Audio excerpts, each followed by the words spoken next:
We must go through the extraordinarily painful process of punishing those who have brought shame and obloquy to this sacred institution. Judges must be prepared to send their guilty former colleagues to prison. Otherwise,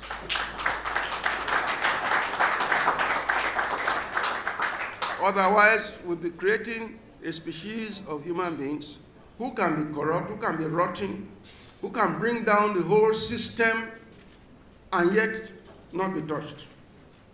Also, the public servants, politicians who conspire to bribe and corrupt our judges deserve especially harsh punishment. The worst culprits in this sad and sorry state of affairs are the lawyers, mainly senior advocates, as I've already said, who shamelessly approach judges and introduce them into this demeaning and shameful culture. These senior advocates deserve the harshest punishment of all. The EFCC and the police must monitor and investigate the activities of lawyers who receive a share of the proceeds of crime as their fees, because that's what's happening now. You steal 20 billion, senior advocate defends you, collects 2 billion as his own share. So he has an interest in your being corrupt and in sustaining corruption in the country forever.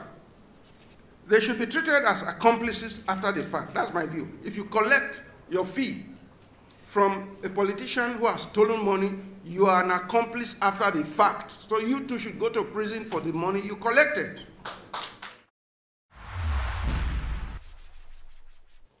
Well, that was Professor Issei Sage. He is the chairman of the Presidential Advisory Committee on Anti-Corruption. Well, joining us to shed more light on that, or to look into what some of the things that he said, is a lawyer and a public affairs analyst, Wale Oshunde. It's a pleasure to have you on the program. Thank you so much. Of course. Well, you just heard Professor Sage. He talked about how some lawyers, some judges, have brought disrepute on the profession or on the judiciary. And judiciary is seen as one of the top fighters, or one of the key sectors or arm of the government, in the fight against corruption. So how do we now bridge the impartiality or the importance, or how this arm of government has helped in the fight against corruption? Well, the honest truth is that the judiciary of now is actually a very vibrant one, to be very honest with you. But we cannot shy away from the fact that there are some, in every disciples, 12 of them, there'll be, a few Judas, and then at least one.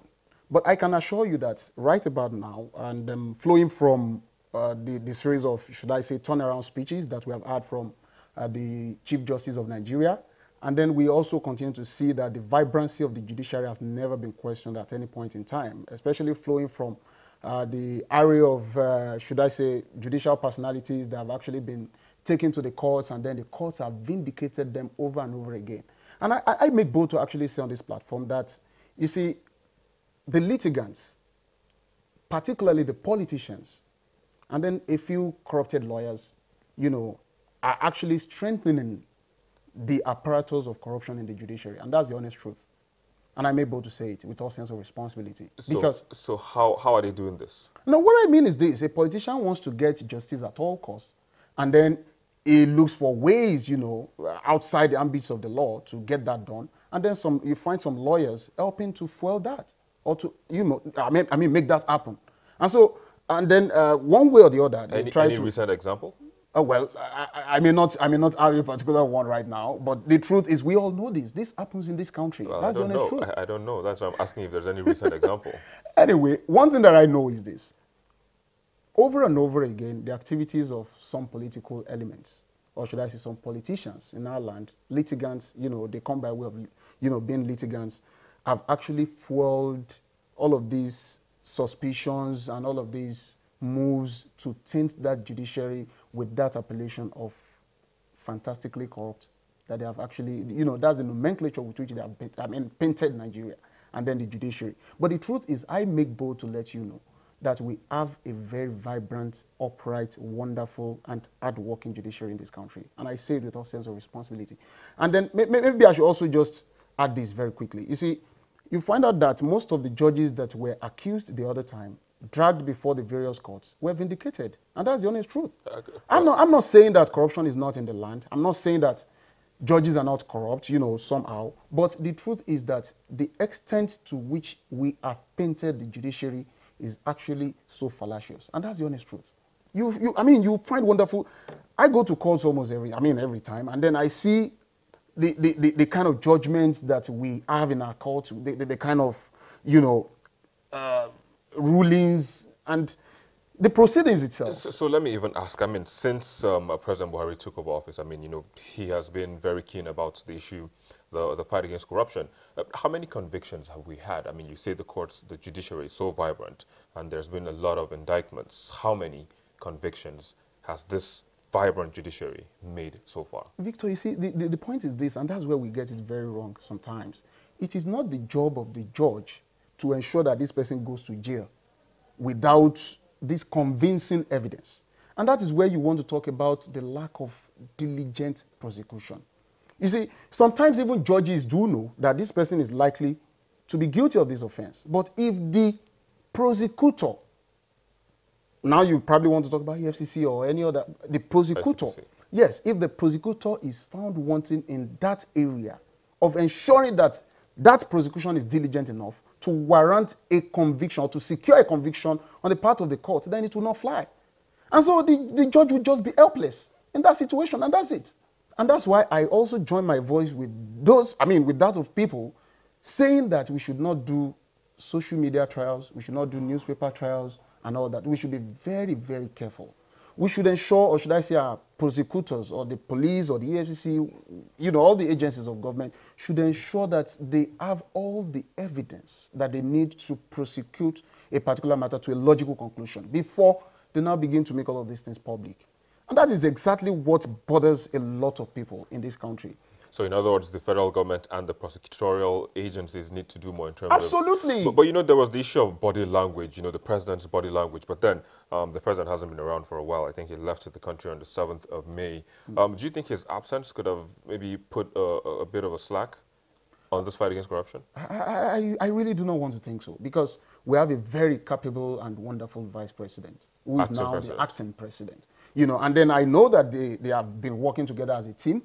And then they also have the Attorney General of the Federation, who is also supposed to be the Chief Law Officer of the Federation. So it's really not the president that is coming to prosecute somebody who is alleged of any corruption charge.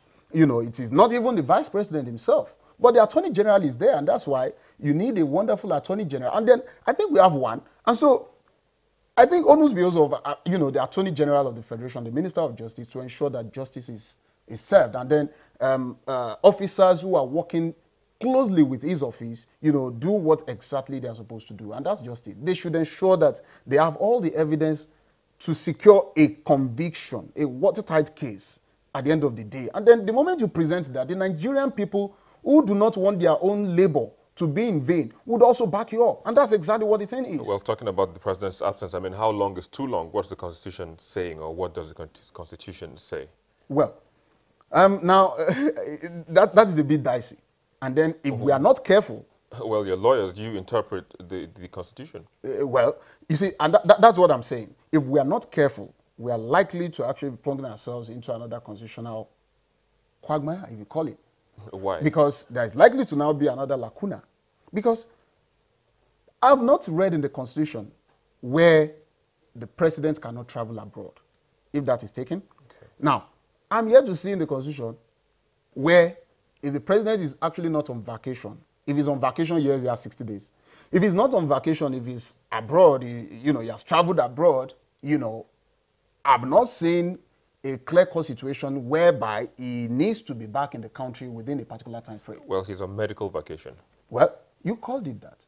That's what he said. That's what he told the National Assembly while he was transferring power to the vice president to, you know, work as, you know, the acting president. Okay. So he said he's on medical vacation. Okay. So he is on vacation. We need to keep praying for him to be back. But the truth is that I think right now we need to further review Section 144, 145 of our Constitution. That's the honest truth. Okay, in a situation whereby the president is not backing. For me, I think that even if we want to say, okay, he's on vacation, that was, I mean, taken care of in our constitution under section 1, and then he has 60 days to be abroad or to be away. And then he has transmitted power, you know, to the vice president to become acting president. I mean, and he has done what exactly he needs to do. So he has 60 days, let's begin to count. From 7th of May. Oh, well. We need to begin to count. Well, let's wait and see how that plays out. But then, a lawyer, public affairs analyst, Wale Oshinde, thanks for joining us today and sharing your thoughts. Appreciate you. Thank you so much for having me. Of course. Well, that's where we are. We'll take a quick break and we'll be back with another topic entirely. Stay with us.